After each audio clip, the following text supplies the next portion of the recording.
Hey everyone, welcome to another video tutorial by Anna von Lucy Paper Crafts. I have a really colorful birthday card for you today. It has a fall theme, but I thought we'd pick it up a little bit and bring in some brighter colors. So the color combination I use today is Pumpkin Pie, Blushing Bright, Melon Mambo, Bermuda Bay, and Gray Granite. And as you may be wondering about this card, so I used some die cutting here and some embossing, some heat embossing. So it's not going to be a 5-minute card today, but you may be wondering where I got this piece of designer paper from. Well, and it's actually not designer paper. I created this cute little plaid pattern myself, just using my Stampin Write markers. So let's go ahead and start with that first. My Melon Mambo. And all I did was kind of drawing some lines, and don't worry about being perfect here because when you die cut it, the pattern or the perfection is not that important. So, and then we're going to use some pumpkin pie, and you can really play around with all of your colors here. Just make sure you're pushing down a little bit to really get the full brush tip here. Okay. And well, let's go with the Melon Mambo again. So you can create any kind of pattern that you want here. I'm just going to create a little bit of extra in case I need it. And let's see what we'll do. One more line, so kind of doubling that pattern there. Now, and then I used some Blushing Bright just to kind of go in the opposite direction. And we're just going to go over it like so. And it looks a little bit weird at first, but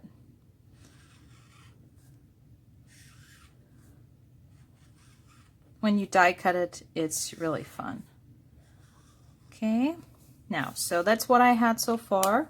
And then I wanted to have a little bit of a contrast in there. On this one, actually, I used soft suede, but I figured with the card base, it's gonna look nicer if I actually used gray granite. And now what I'm gonna do is kind of adding some lighter strokes here. And let's see here, I think I went always with the bottom there. So just getting a little bit of extra pattern in there. So really, you can play around with this and have some fun. And I think, oh no, I used then the other colors to also go in other directions. So I know I used pumpkin pie, and again, just using a lighter touch now with a brush. Okay, so let's see here. I used Bermuda Bay. So every time you do this, it's gonna look different. And let's go with the pumpkin again. Okay. I don't want to overdo it, so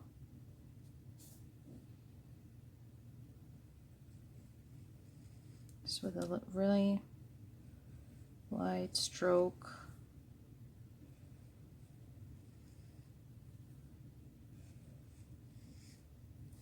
Okay, so I think that's plenty. Okay, so we can put the markers aside. And now the dies I used are one of my favorites, and I know you love them as well. They're very popular from the new catalog, from the holiday catalog, are the Stitched Leaves dies, and I already took out this one here. So you have these coordinating pieces. So you have a shape that's cutting out the whole leaf and leaving a stitched edge on the scrap, so to speak. You can make some beautiful frame effects with these. And then I also used this inlay die here that's creating this beautiful stitched lines in the middle. So let me bring in my die cutting machine. Okay, let's see if I can place it so I'm not bumping the camera and still you're going to be able to see something. So as you can see, I finally got my magnetic platform, and it just makes especially lining these up so much easier. So I will take my piece here, and now you can really decide. I like to kind of go with a angle, just makes it more interesting. And as you can see, I could still use the rest of this. So I'm just placing it like this, because I want a little bit of everything. You know, some orange, some pink, some blue, and then I'll just place this one right in the middle.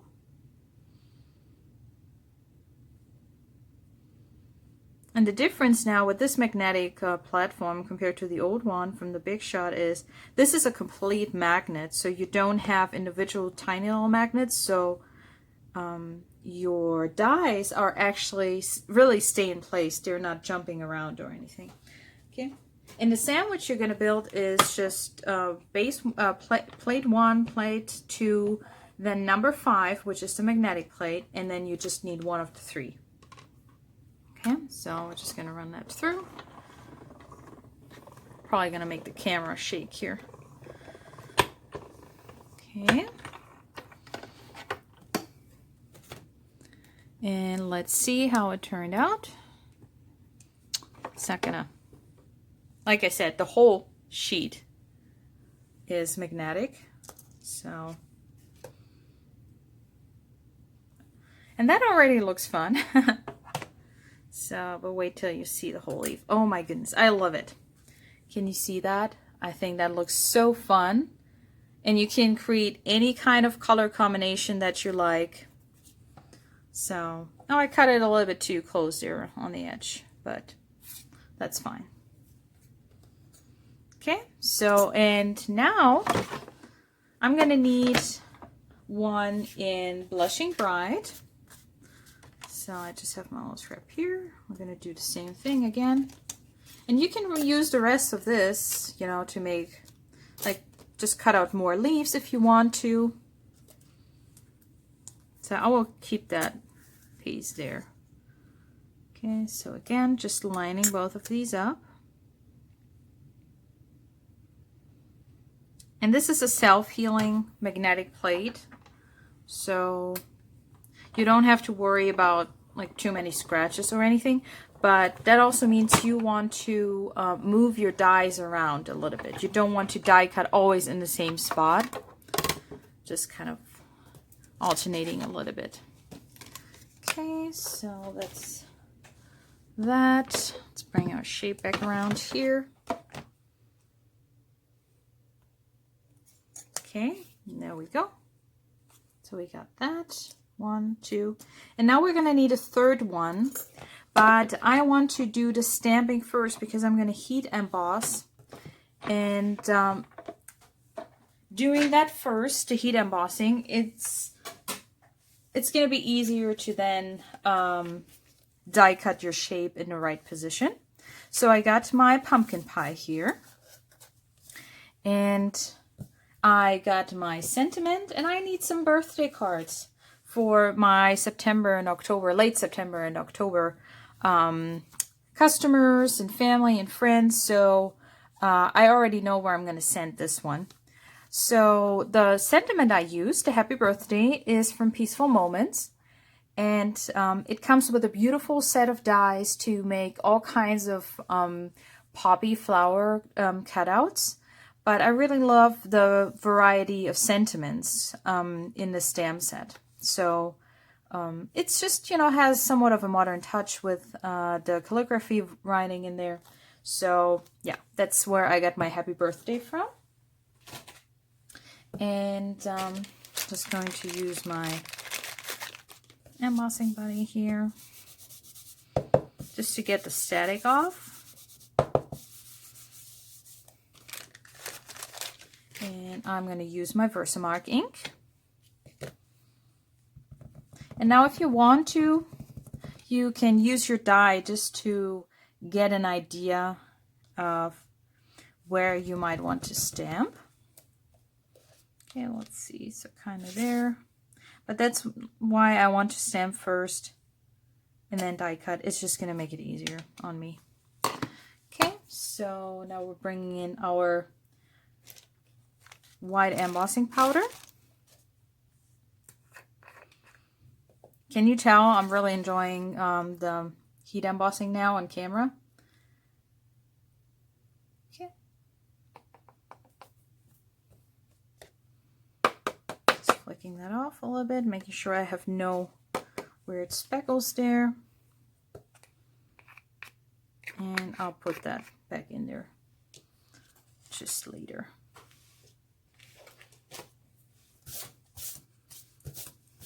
It's such a fine powder, it's always tricky to not get it onto your work surface. Okay, so I have my heat tool plugged in, so I'm just going to melt this and then I'll be right back. That looks good. You don't want to overheat the powder because then the beautiful shine is just going to get lost.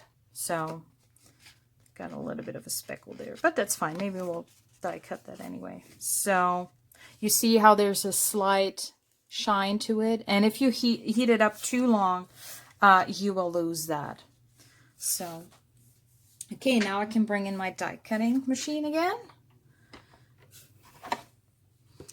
And so we're just going to do the same thing, just not the middle part, because I think that would be a little bit too much. So let's see here. I think I lined that up. Oh, I cut it really close this time, but it's going to work out. Let's just see here. I think it could be a little bit.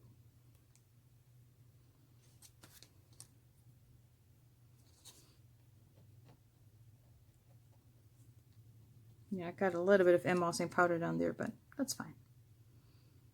I'm not too worried about that. Okay, so let's see, where's my top plate? Okay.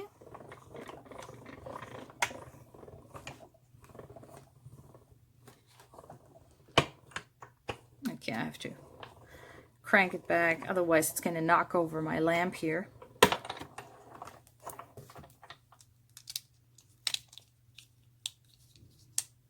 And I just love using die shapes to create, you know, shapes for my sentiments. I think it's just fun because sometimes it gets tricky, you know, you have an idea of how you want to make the background, like I emboss this and that's going to be our next step. And then you're wondering, well, where do I place the sentiment without kind of ruining my idea there? So now we're going to need just some Whisper White, the regular, not the thick one. You can use the thick one if you wanted to. I used another new favorite of mine, the celebration labels, yes, dies, and I used the second largest one because it just fits right onto your regular card base. So just placing it on here, and again, as I told you, you may want to alternate your plate here a little bit. So I'm just going to place it so we don't need to waste that much paper, and kind of run that through.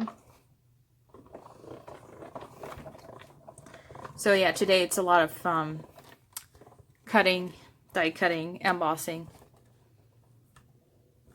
Okay, well, and there we go.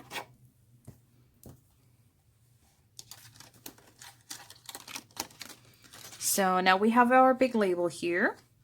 And I mean, I'm sure it would be fun already, but I wanted to just add some more texture to it. So I'm going to put this away.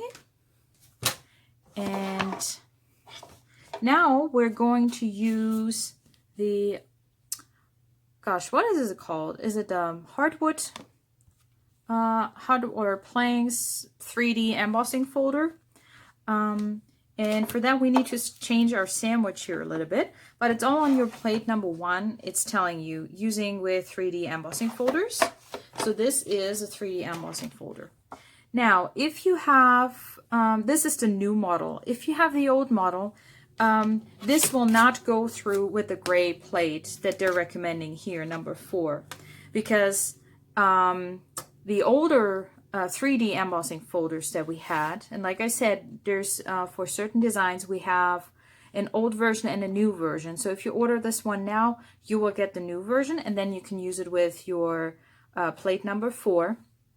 If you have the old version, you'll want to just instead use one of the 3 plates, number 3 plates, okay? Because these are a tiny bit thinner than this one, as you can see here. So don't break your machine, don't force it through, just play around with the plates a little bit. Also, if you have embossing folders from other companies, other brands, then just, you know, take it slow. And if the impression is not as deep in the beginning, maybe add a little bit of a shim, you know, some extra layer of cardstock, but just don't force it through your machine. You'll have, there's supposed to be a little bit resistance, but still it should go through smoothly. So anyways, I can use this one, and I decided to get my wood grain in a portrait way. So I'm just placing my label in here. Let's just see. I know the wood grain pattern is not 100% straight, but still I want to try and get it on there somewhat straight. So, and I would always recommend moving the fold through there first. So, holding that down, and now putting down my plate number 4, and I'll just bring it in a little bit closer. Okay, so I do have a little bit of, you know, resistance here, so I do have to crank a little bit more. Oop. But again, it still went through without any major force. Okay, so, and then we have our label here. So, and you can decide which, you know, which side you want to use. I'm still going to go with this one. And so we're almost done. I think we have all the pieces in place to put our card together. So let me just get all of these bits and pieces out of the way. Okay. Now this and this. Okay, so my card base is just your regular card base, 11 by 4 1/4, and then scored at 5 1/2. So, let's see here. Didn't line that up right.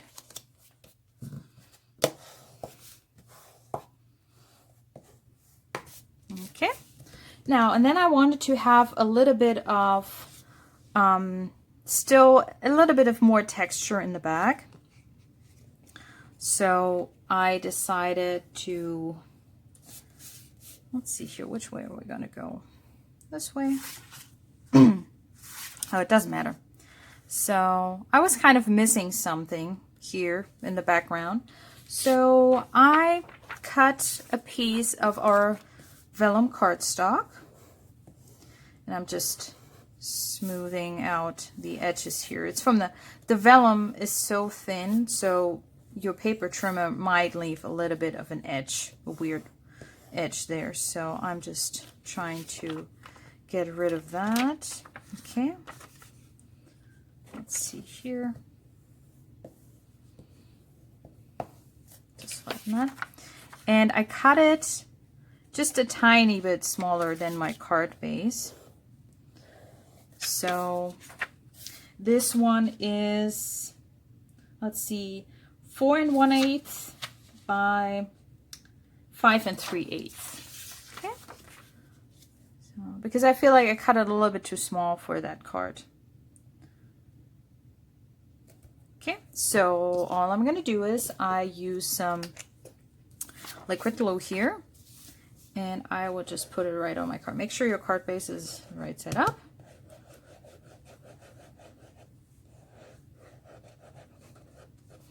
Just putting some on there, because that's going to be covered up by our label here. And sometimes your vellum wants to warp in a certain direction, so depending on what kind of effect you want, you see mine is coming up this way, but I'd like to have it not fold too much, so I will put it down like this. Okay, and here's always the tricky part with vellum, going it down. I mean, in this case, like I said, our label's gonna cover it up, but you gotta get crafty, literally, when you actually have not that big of a piece of cardstock covering up where you put your vellum. So, okay, just making sure it's all nice and flat and spread out, because everything is going to go onto this piece of vellum now, so you don't want it to come off. And as you can see, we're just going to glue that right on there, and you can pop it up with dimensionals, but I'm sending these internationally. They're going to go to Germany, so I want to kind of keep them flat because I'm already putting that bow on there. So just put a good amount of your multi-purpose liquid glue on here.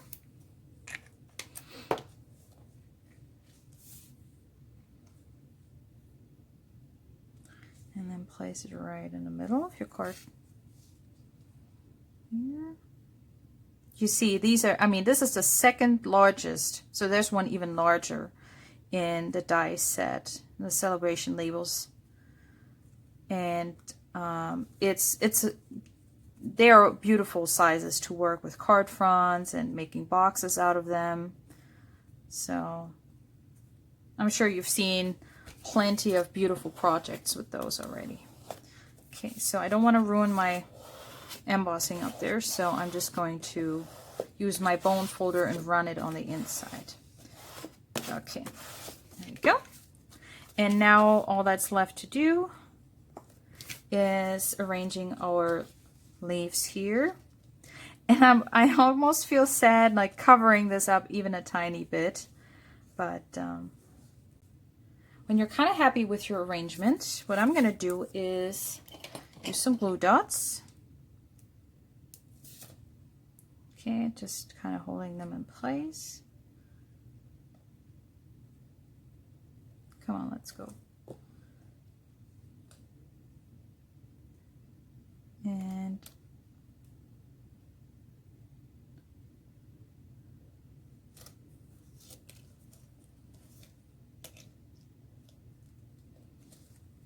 yeah, maybe that's easier.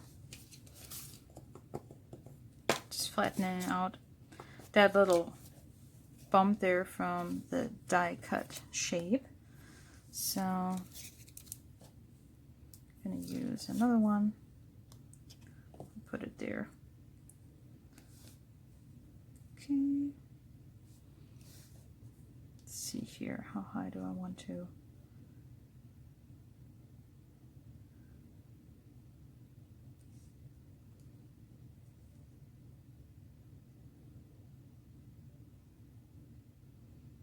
Okay, I don't want them to go too crazy.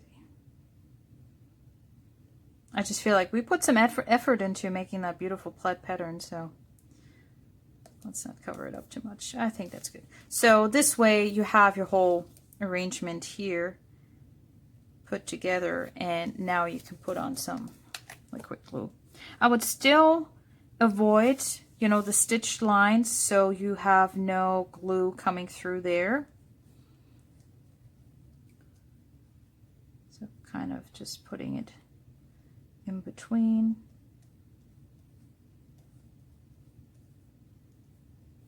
Because if you put on too much, it is going to come through the stitched parts. Okay.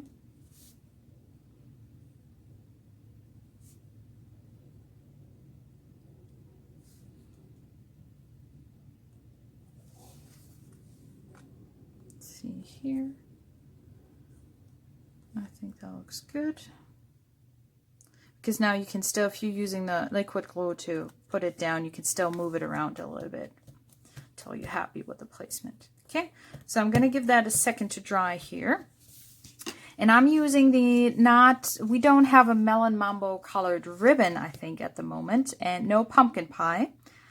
I would love to see some pumpkin pie ribbon again, but I guess I have to wait till next holiday season, I guess. Anyways, I'm using the Magenta Madness because it's pretty close to the Melon Mambo. It's brighter, but for this purpose here, it's going to work. And I just love how this ribbon ties. So as I'm saying that, I'm struggling with making a bow. But yeah, it ties really nicely. Okay, so kind of pulling it to the size you want. I think that's good. And we're going to trim our ends here.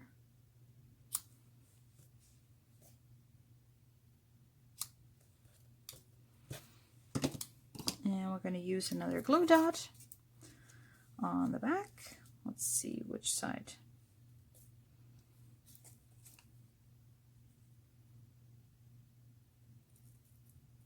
Okay, just make sure you really push it down into the fabric.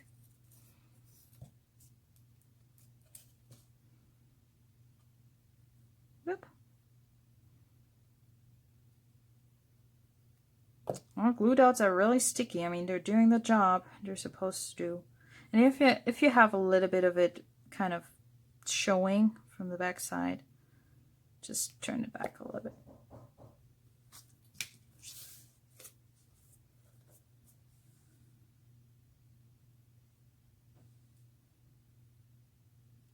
Okay.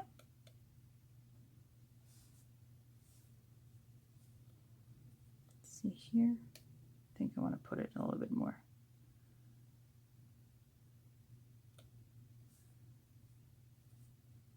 Like so. Okay, so that is on there, and that's pretty much our card done. Of course, you can place a piece of Whisper White cardstock on the inside to write your message. And oh, I got a little bit of lint here on my label.